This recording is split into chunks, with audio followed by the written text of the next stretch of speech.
Olá, bom dia. Falo do Rio de Janeiro. Meu nome é Kátia Arbex. Eu venho fazendo relatórios que eu venho denunciando há 30 anos. Mas, na verdade, esses relatórios,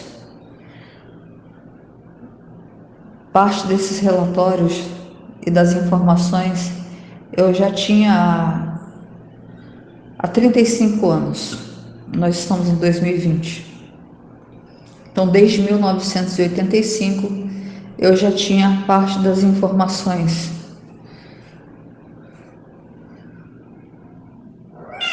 Por ter trabalhado em área militar em 1981, ter trabalhado na Comissão de Implantação do Sistema e Controle do Espaço Aéreo na Rua Santa Luzia, no edifício Clube de Aeronáutica, no 28º andar, onde ficava a CCA. Lá eu secretariei o Coronel Belchior, que trabalhava para o Sindacta de Curitiba.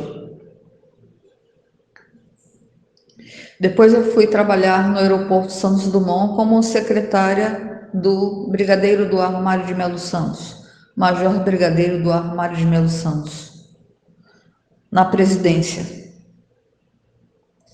Eu criei duas crianças que seriam filhos de pais de adoção. Financeiramente, eu os criei. Quem educava era a mãe.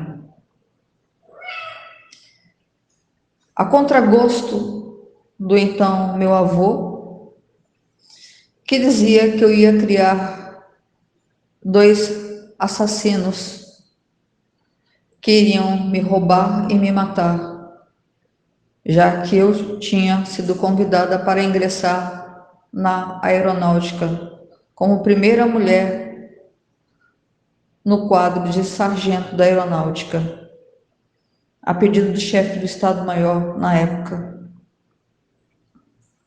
que conversou com o brigadeiro e o brigadeiro conversou comigo a respeito. Mas como eu não tinha onde colocar essas duas crianças, já que os avós paternos não queriam ficar, ninguém queria ficar com as duas crianças, eu fiquei encarregada de cuidar das crianças. Por isso eu não fui para a academia militar, então eu criei dois assassinos, dois vermes.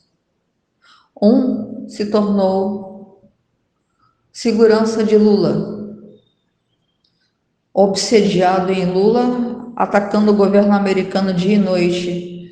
E eu, sem saber, porque ele fazia isso, ao mesmo tempo estava entregando os comparsas dele, achando que ele estava sendo mal influenciado por vizinhos. Eu estava entregando os comparsas dele ao FBI, que prendeu um comparsa dele em Miami, Sérgio Vial, em 1996, na Operação Ponta do Iceberg, e posteriormente prendeu um outro comparsa dele na tríplice fronteira do Brasil. Esse foi para Guantánamo, na base prisional de Cuba. O terceiro amigo dele, que era um delegado de polícia civil, foi preso no Rio de Janeiro, no dia 1º de abril de 2015, dia da mentira, mas ele foi preso. Apesar de um ministro do STF ter dito a este delegado que ele poderia fazer o que ele quisesse comigo, pois ele se tornaria chefe de polícia, ele acabou sendo preso.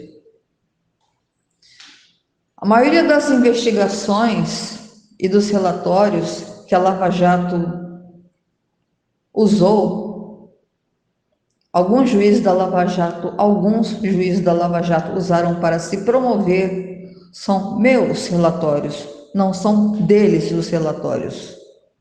Até mesmo porque em 1985 nenhum deles estava investigando nada. em 1990. Nenhum deles estava investigando nada. Esse rapaz eu coloquei na escola de sargentos de Juiz de Fora. O oficial me chamou posteriormente e disse: ele não serve para a tropa. Eu achei que o oficial estava de implicância com ele porque ele era do Rio de Janeiro. Pedi uma carta de um coronel para que ele tentasse outra vez o curso de sargento. Dessa vez ele passou. Então, mais tarde ele se tornou segurança de Lula. Descobri que ele dava muito dinheiro para um cidadão chamado Adélio Bispo. Sabia que esse Adélio Bispo tinha vínculos com Lula. Um vínculo muito próximo com Lula. Mas Márcio dos Santos Arbex era o autor dos repasses de dinheiro a Adélio Bispo.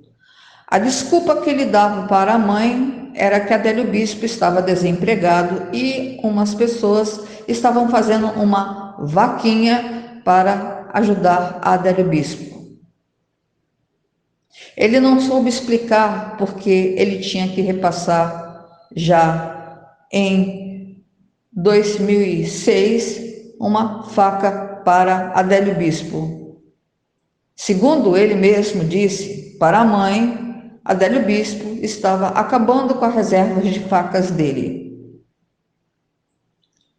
As facas que Adélio Bispo usava tinham um líquido especial. Se a pessoa não morresse de hemorragia, porque as facadas eram sempre na altura do pulmão, a pessoa morria de infecção generalizada. Márcio dos Santos Arbex era amigo de 3 ministros do STF, que a ele foram apresentados por Lula, já que ele era o segurança de Lula e frequentava as festas na casa de Nicolás Maduro em 2011. Quando Lula já não era mais o presidente do Brasil. Márcio dos Santos Arbex e Ana Paula dos Santos Arbex conseguiram fazer da minha vida um verdadeiro inferno. Porque se em 1991 eu comecei a fazer relatórios diários e pedir ajuda da Polícia Federal ao doutor Oscar, superintendente da Polícia Federal, foi o que ele me disse que era, que acabou sendo destituído do cargo por enriquecimento ilícito e saiu nas páginas policiais nos jornais de 1992. Podem procurar a notícia que está lá. Já que o delegado Oscar resolveu tomar 5 milhões da quadrilha e a quadrilha resolveu colocá-lo para fora da Polícia Federal. Essa é a história toda. Eu não entendia por que esses 2 vermes fizeram da minha vida um inferno e tornaram-se amigos de um maldito islâmico que com os comparsas explodiram a AMIA em Buenos Aires em 1994. A investigação que está rolando desde 1994, mas ninguém prende os verdadeiros culpados. Um chama-se Ali Salim Kader, outro chama-se Mohammad Sheikh Khalid Bon, o segundo está preso em Guantánamo.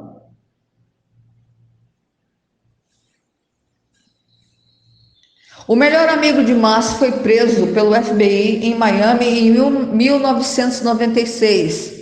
Operação Ponta do Iceberg. Bom, depois que eu desisti de pedir desesperadamente auxílio à polícia carioca, à justiça carioca, eu vi que estava andando em círculos, que não iria chegar a lugar algum, já que estava tudo comprometido.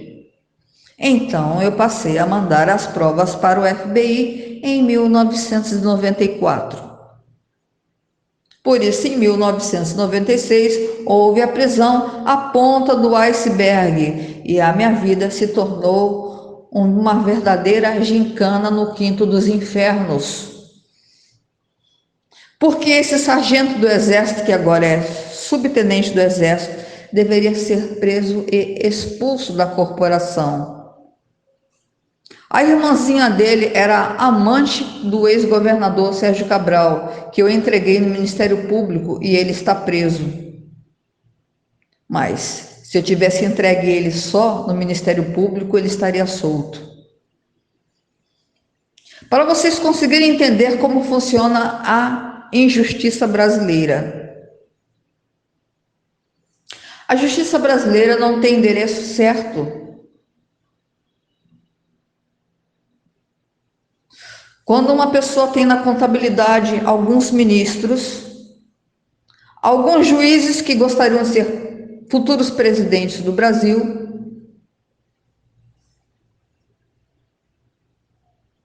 as coisas não andam. Adélio Bispo está no hospício para que ele não entregue Lula, para que ele não entregue o general de confiança de Lula e o contrabando de minérios, para que ele não entregue o sargento, que agora é subtenente, Márcio dos Santos Arbex. Ele não é meu irmão, ele não é do meu sangue. A mãe dele, esta senhora, entrou na maternidade e assassinou a minha mãe, porque ela queria se casar com o meu pai. E para isso ela precisava dizer que estava grávida. E como ela não estava grávida, ela precisava de um bebê, ela precisava de matar a noiva, que era a minha mãe. Ela não pensou duas vezes. Ela matou a minha mãe na maternidade, ela me sequestrou. E ela só me contou o que ela fez em 2016, faltando dias para ela morrer, porque ela queria o meu perdão. Estou refém de um país amaldiçoado, com uma justiça amaldiçoada, com cretinos que fazem orgias sexuais, em vez de trabalhar sério, em vez de fazer as coisas funcionarem. Eles ficam 24 horas tentando derrubar o presidente do Brasil e 24 horas enrolando como um carretel todos os habitantes deste país que parece que estão mortos, deitados em sono profundo, em berço esplêndido. Estou mandando a fotografia do vagabundo, do Márcio dos Santos Arbex, este vagabundo aqui, e da prostituta que ele mora, provavelmente um transexual, porque tem uma bola na garganta. Vocês vão observar que tem uma bola na garganta. Ele gostava de travestis. Ele tinha uma coleção de revistas que homens saíam com outros homens, mas tinham peitos de mulher. Essa era as escolhas dele. Claro, ele não podia ser diferente do pai dele. O pai deste homem era pederasta. Eu considero a pederastia uma doença mental. Mas, infelizmente, depois que o comunismo tomou conta do Brasil, as ordens se inverteram. Os pederastas são pessoas normais e as pessoas normais são loucas. Assim é o que eles acham. Então, eu estou mostrando para vocês aqui quem é que repassava o dinheiro para Adélio Bispo. Esfrega a foto deste cara aqui na cara do Lula. Eu quero ver quantos homens tem no país agora e quantas pessoas realmente gostam do Bolsonaro.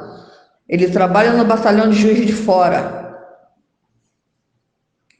Foi em Juiz de Fora que foi tramada a morte do presidente Bolsonaro. Eles atraíram o Bolsonaro para Juiz de Fora porque eles sabiam que eles iriam matá-lo em Juiz de Fora. Estava tudo programado.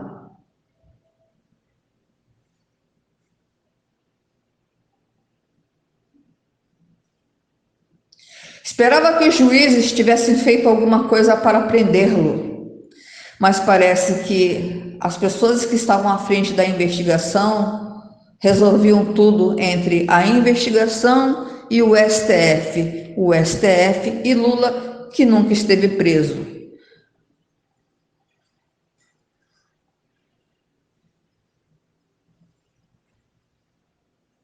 Lula esteve hospedado nas dependências da Polícia Federal. Não se enganem, Lula jamais esteve preso.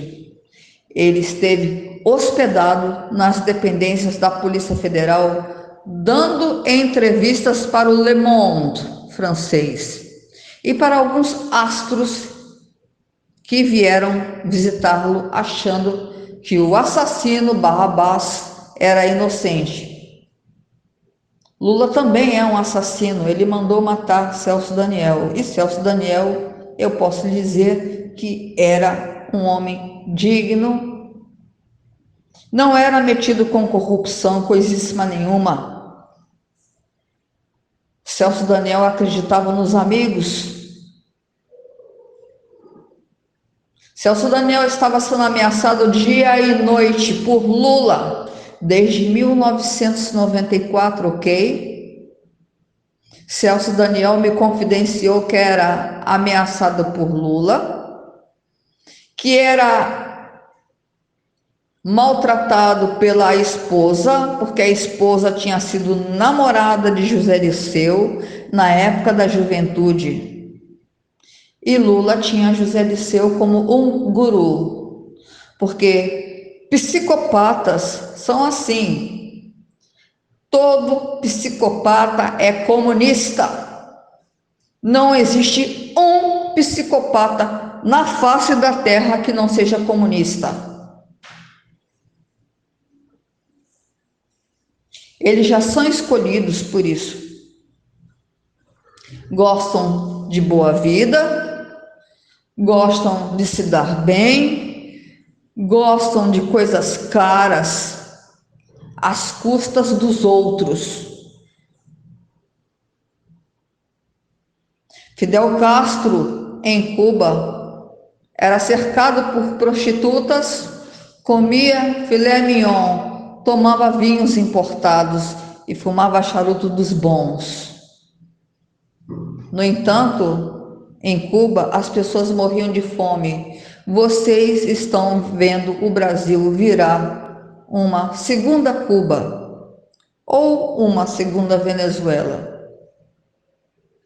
Está na mão de vocês.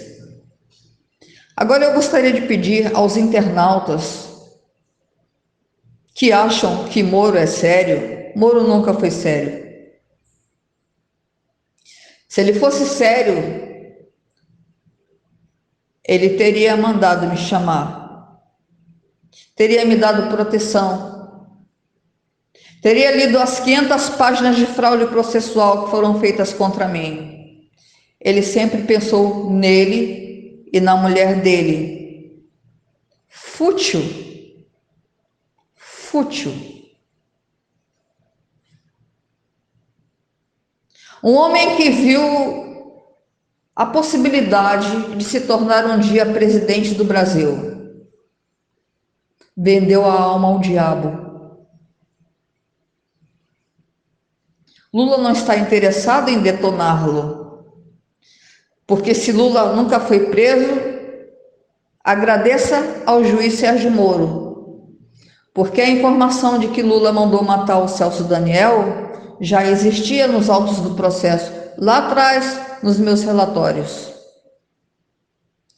Mas eles fizeram tudo para que as pessoas passassem pela cadeia e saíssem da cadeia esgravatando os dentes. Então, na verdade, Moro era um aliado de Lula. E Lula bem sabe disso. O dinheiro nesse país canta mais forte. E o povo brasileiro, desculpe, é extremamente covarde. Covarde até os ossos. Os políticos são corruptos até os ossos. É uma bela combinação. Eu estou denunciando essas pessoas há muito tempo. Quando eu escrevia, há 5 anos atrás, que eu era a verdadeira autora de todos os relatórios, as pessoas caíam de pau em cima de mim. E agora? Pergunta a essas pessoas o que elas têm a dizer.